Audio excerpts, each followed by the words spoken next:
Welcome back. Mike McConville here, Stratford, Ontario, Canada for String Tech Workstations. We've got a Duesenberg guitar. The Duesenberg and this Fender bass are both getting fret dresses. Now, the frets on this bass are literally sharp enough to draw blood.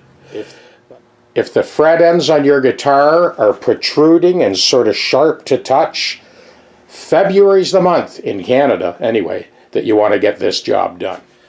So I've kind of gone over the whole neck, and for the most part the neck is good. So here on the treble side, here on the bass side. So we're going to take care of those high spots. We need to do a full dress anyway because this guitar is being played. There's quite a bit of wear in here, and that will allow us to go full length. Okay, that came out nice and clean without incident. So we're ready now to edge dress the Duesenberg, and we're all set up to edge dress this Fender Jazz bass. I am right-handed, so I'm going to start on the bass side at the top end and just breeze across those outside tips. I'm starting at the first fret, backing up, overlapping my strokes as I go. The wood shrinks, the frets don't. I'm guarding that headstock with my hand. Oh, much better. Okay, now we're going to do our level. There was just a couple of spots on the top end here. Okay, I'm liking that now. So this one's level. Let's go over to the Fender bass. I'm going to take the opportunity to sort of check this under string load first and see if there's... Okay, this is a short straight edge. Yep, there's definitely a high spot. But these necks tend to be, especially the jazz bass necks, tend to be super flexible.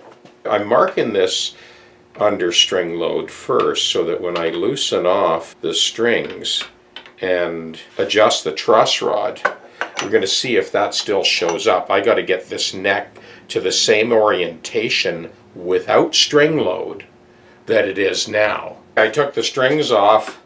Look at the rocking on that thing now. This is going in a major back bow. They've taken a page out of the Music Man book with the truss rod adjustment on this end. Let me bring you in and show you.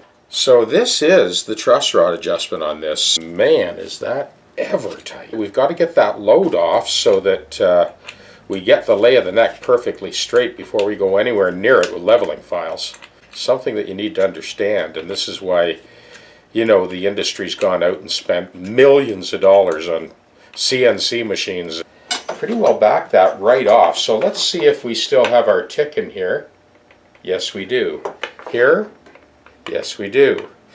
Now, what I want to check is, do we have any ticking anywhere else? And I think we're good. So now we're ready to level those high spots.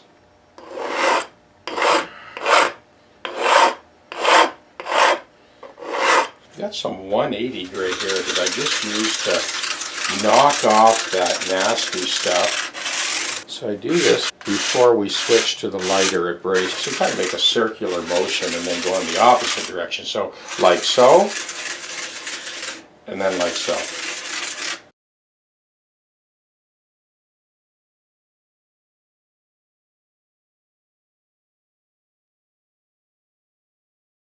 Get that all vacuumed up. Same deal here.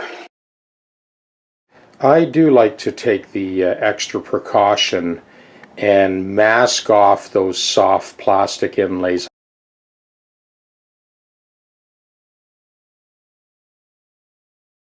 Yeah, I stick a tongue depressor in between the two sliding blocks. That kind of pulls the strings down out of the way while we're doing this. I'll put a fresh set of strings on when the whole job is done, but it's nice to have the string gauge that the customer uses so that you're comparing apples to apples when you do the setup.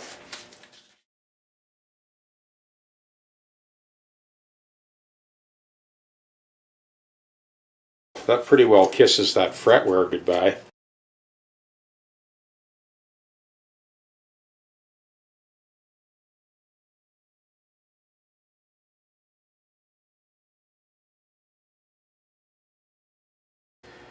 Look here.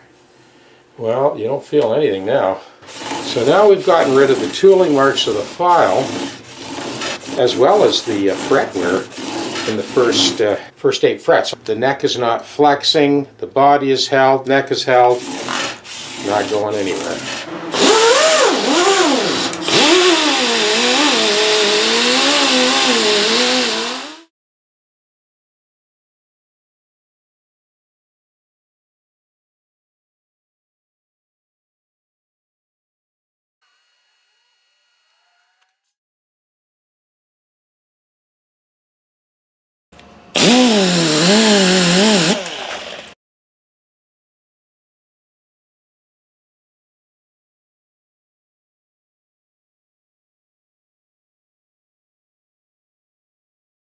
All those razor sharp ends now are smooth as silk. The thing is, with base necks, you really want to avoid adjusting the truss rod under string load. So when I put that straight edge on there now, you see how that straight edge is rocking?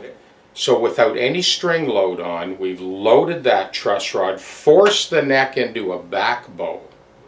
We're going to rely primarily on the string tension to pull the neck up straight. After we exert the string tension, then we'll check the truss rod again.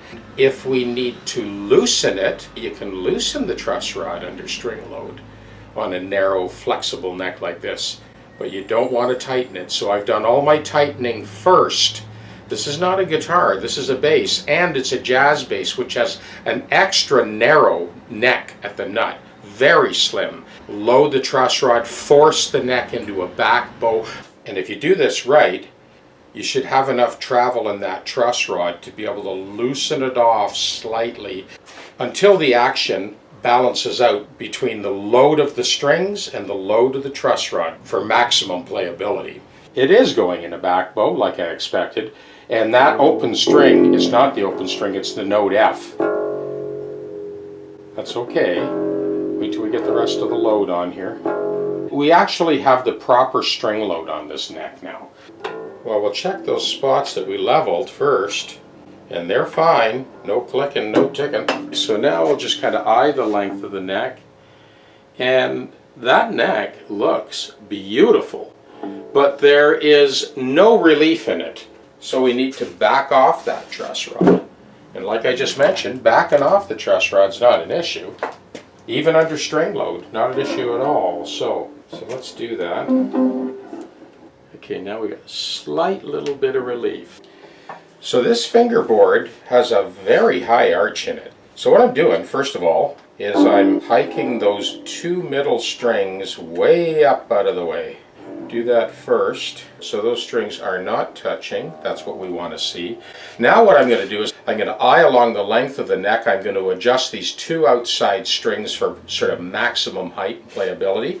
So we're going to bring this one down.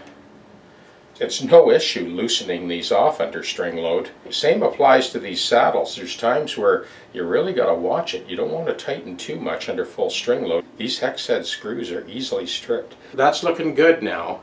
We've got the two outside strings where we want them. Now we can bring the two middle strings down until they just kiss that radius gauge. Same idea here with the A string. Just bring it down until it just barely kisses that radius gauge. Then you know you got a perfect match to your fingerboard radius. And that wraps up the jazz bass. So we have our radius gauge, and that's self-adjusting. It's just got a low density foam on the underside. So the edges of the frets are now silky smooth. Got those high spots along the lay of the neck. I did end up backing off that truss rod just a quarter turn once the full string load was on. I also shielded this cavity, and that pretty well wraps it up. This is the passive active switch, so it can be either or. This is the active option.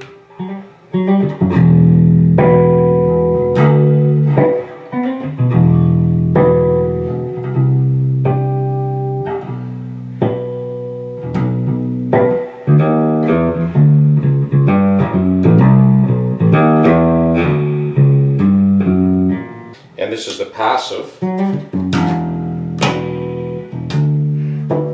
Listen to the difference in those harmonics. Active versus passive. Wow, what a difference. Okay, here's our passive.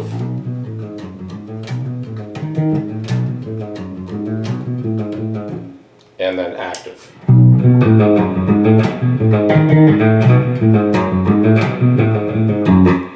Passive.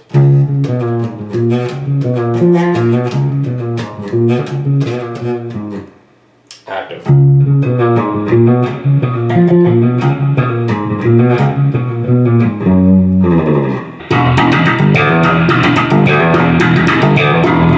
Passive.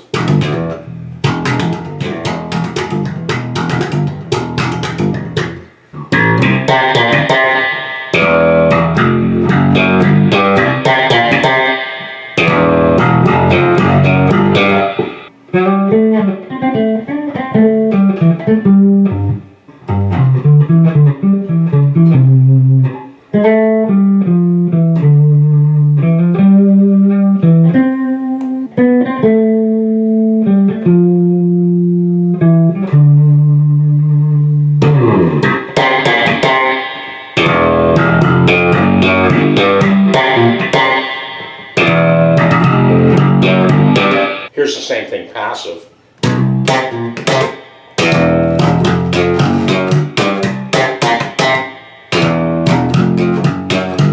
It's great that they've designed it so that if your battery dies in the middle of a gig, it's not a big deal. You just flick a switch and you're passive, right?